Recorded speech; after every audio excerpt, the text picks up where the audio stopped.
நம்ம வணக்கங்க. ஒரு வீடியோங்க.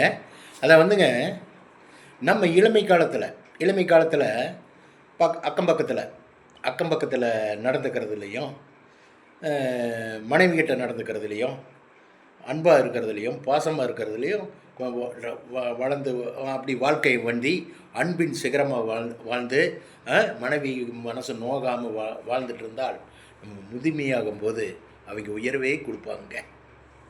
உயர் கொடுப்பாங்க. என்னங்க? உயர் கொடுப்பாங்க. அதை விட்டு போட்டு அடுத்த பெண்கள்கிட்ட மாற்றி மாற்றி மாற்றி அந்த பெண் இல்லாட்டி இந்த பெண்ணு, இந்த பெண் இல்லாட்டி இந்த பெண்ணு, இந்த பிள்ளாட்டி இந்த பெண்ணு, சின்ன புள்ள பெரிய புள்ள, இந்த மாதிரியெல்லாம் தவறான காமவெறியில் அலைஞ்சு வாழ்க்கை பூராமே அவன் அம்மா கிட்ட சண்டை பிடிச்சி ரகல வண்டி நொந்து நூலாகி வாழ்ந்துகிட்டே இருக்கும்போது உங்களுக்கு உடம்புல ஒன்று வந்துருச்சுன்னு வச்சுங்க. உடம்புல ஒரு சீக்கோ நோயோ ஏதாவது ஒன்று வந்துட்டால் இப்போ பார்க்குறதா இருங்க அந்த அன்பான மனைவி தான். அந்த அன்பான மனைவி தாங்க பார்ப்பாங்க. பிள்ளைக்கு பார்க்க மாட்டாங்க, சொந்தக்காரன் பார்க்க மாட்டான்.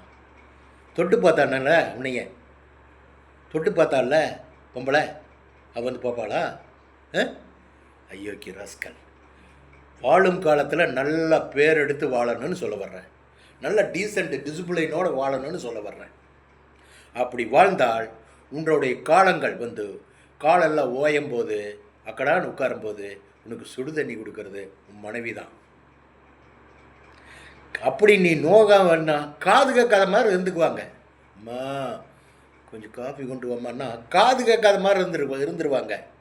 நீ வரட்ட கற்றுனாலும் அது ஒரு நோயாயிரும். காஃபி கேட்டு கூட கொடுக்கலையே அப்படி நோயாயிரும். எதனால? நீ முன்னால் நடந்தது. இன்பத்தை அனுபவிச்சு இல்லடா, சிற்றின்பத்தை அனுபவிச்சு இல்ல. சின்ன பிள்ளை பெரிய பிள்ளைன்னு பார்க்காம சிற்றின்பத்தை அனுபவிச்சியே. அதனால தான் அவங்க காது கேட்காம இருக்காங்க. புரிஞ்சு நடக்கணும் மனுஷனுன்னா காம வெறி எடுத்து அலையவே கூடாது.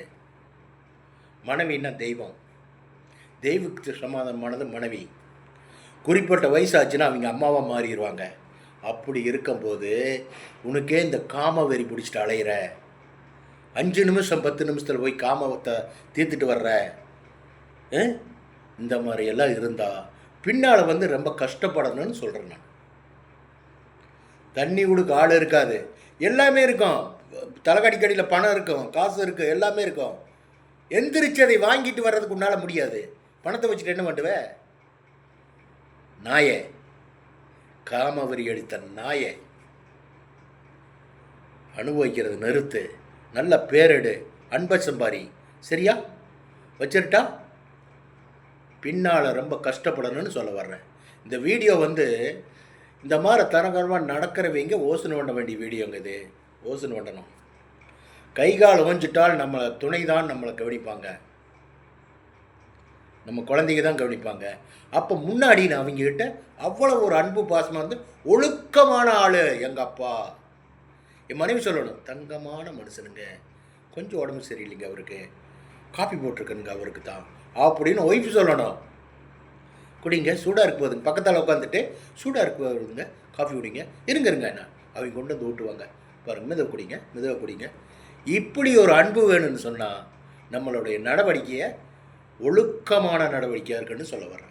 வச்சுட்டுங்களா? பாய்.